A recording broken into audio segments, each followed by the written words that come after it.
Bugun sizlarga oddiy tunikafon bilan akvapanel qo'shilgan tunikafonni farqini aytib o'taman. Masalan, agar faqat oddiy tunikafonni ishlatsangiz, u arzon va juda oddiy ko'rinadi.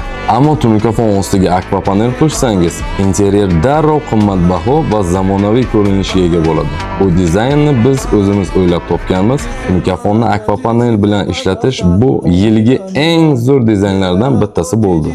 Eng qizig'i, akvapanelni tunikafondan narxida unchalik katta farqi yo'q, lekin berayotgan effekti juda ham zo'r. Bu narsani ustalar sizlarga ham, metal baza tunika sexlariga ham tavsiya beraman. Har bitta qilayotgan tunikafoningizni ichiga ozgina bo'lsa ham qo'shib ishlatsangiz, o'zingiz qilayotgan ishdan mazza qilasiz.